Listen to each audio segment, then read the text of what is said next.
The tweet. Time for me to go. Bro, y'all know what's crazy, bro. I just be like looking at stuff and then like I just tweet. You know what I'm saying? Like no like grammar. Like I be needing some grammar corrections and everything else. But what I meant was like when I say it's time for me to go coach, meaning that like when you see guys like Teddy Bridgewater, when you see guys like Michael Vick getting these head coaching jobs, it's like, bro, like I want to be a coach also when I'm done playing. You know what I'm saying? So that's all I meant by it. I ain't meant by like I want to get traded or I want to leave Miami. Like I'm in a great situation here. Like I love the guys here. I love this organization. They obviously changed me and my family's life, you know what I'm saying, forever. So I'm in a great spot, man. I'm happy. I wish we were playing better ball, but at the end of the day, like, I feel like when I tweet something, it's not always about football. It's about, you know, seeing these other guys, you know, succeed in other areas like Deion Sanders and stuff like that. So I would just shoot my shot. I really at Michael Vick, like, hey, it's time for me to go coach with Vick, maybe, you know what I'm saying? So, yeah. You gonna take a pay cut, go to Norfolk State? I wouldn't mind, bro. Like, shoot, I feel like I set myself up. You know what I'm saying? Like, me and my family have set ourselves up well enough, taking care of our money, done a great job with it, that whatever happens, man. So you're surprised at how it blew up? I'm really surprised. Like, cause like I had my grandmother call me. I'm like, you're not even on Twitter. Like, how are you getting this information? She's like, all these people are sending it to me. And I'm like, bro, like, you have nothing to worry about, bro. I mean, I'm happy. Everybody's happy. You know what I'm saying? We just had our baby girl, so. But speaking on behalf of a contingent of fans, right. We know that you're a troll. You right. have fun with it. You're an expert troll. Some fans are upset because you just lost 20-12 to Houston. They're hurting, and right. you're still trolling. And so people are saying, shouldn't there be a limit to the trolling? I get it, man. Look, I get it, man. Like, I want to win. We want to win just as bad as everybody else. Like, we out here busting our tail, you know what I'm saying, each and every, day. You know what I'm saying? Like, just to get over the hump, man. So, at the end of the day, I'm going to be me. I'm going to have fun. I'm going to laugh. I'm going to have a good time. That's just my personality, But because I feel like I can't, dwell or be mad because at the end of the day, I got to go home to my wife and my daughter. You know what I'm saying? So I got to be able to switch hats. So when I'm at home, I'm in a good mood. You know what I'm saying? I'm around my family. But obviously, we all wish things were different. We should have won games. We should have did this, but do you feel any sympathy for the fans who think, I'm hurt right now? Obviously, man. Obviously, you do, man. Like, you think about all that.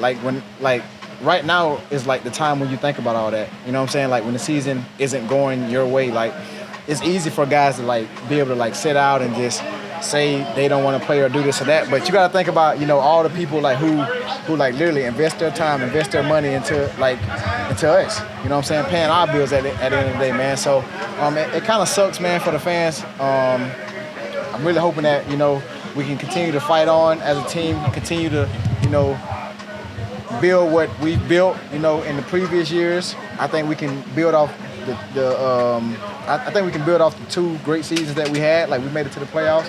That's great. It's hard to make it to the playoffs in the NFL. People won't tell you that, but it is. So, at the end of the day, it sucks, man. As a fan, it sucks. You know what I'm saying? Because I've been there. I was a kid once. I was a fan of the Minnesota Vikings. We never made it to the playoffs with you know what I'm saying? So, never won a playoff game, so it sucks. Did you consider shutting it down now that the playoffs are all but eliminated? Nah, I never shut it down, dog. I never shut it down.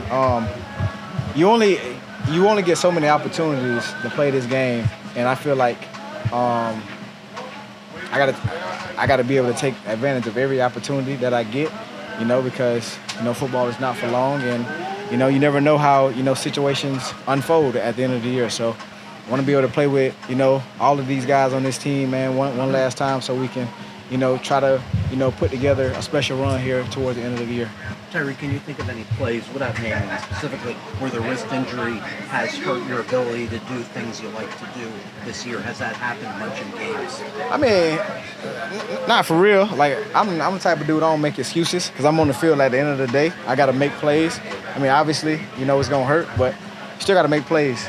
You know what I'm saying? Like, I can't sit up here and say, oh, XYZ, my wrist, this play, this. Like, that'll be, I don't know, I don't want to say the word, but that'll be soft for me to sit up here and make excuses with you guys. I feel like at the end of the day, I'm a leader, I'm a man, and if I'm out there on the field, I'm 100%, I'm ready, I'm locked in, I'm ready to play. Tyreek, what would you say to people who are watching the season unfold and point to saying your play is declining? Oh, well, if it's declining, then it is what it is, man. A lot of people have their opinions, dog. You know what I'm saying? I'm here to do my job.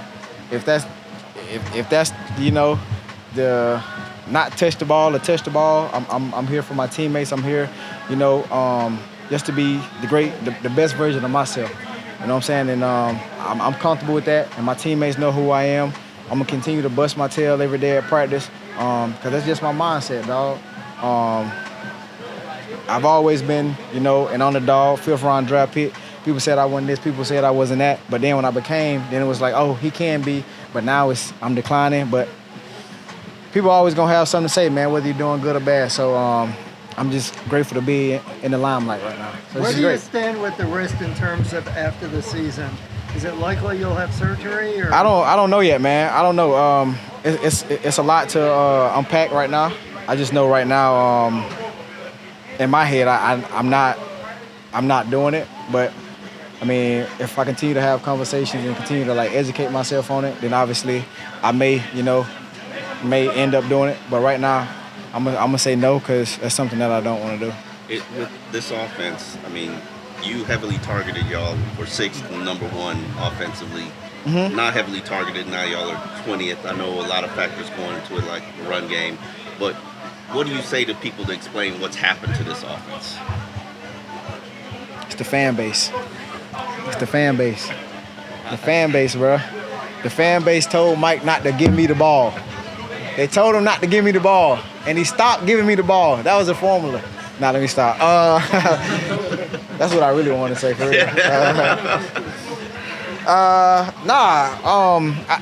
To me, I think it's a lot of things. Like, when you truly understand football and you watch, Miami Dolphins this year and from previous years, it's all about execution. It's all about pre-snap operation, and it's all about not shooting yourself in the foot. I feel like a lot of, drives that we've had, big plays that we had, they've been called back. Or, even when we start in the drive, we get a false start, or we get a holding flag. You know what I'm saying? Like, stuff like that. So it's small things that, equate to bigger things, down the stretch, which put us in, a 3rd and 14, which is not manageable. That's hard. Like, we got some of the best playmakers on this team. We got most accurate quarterback in the NFL, but that's hard. You know what I'm saying? To try to get a 3rd and 14 or 3rd and, 3rd and long, that's hard.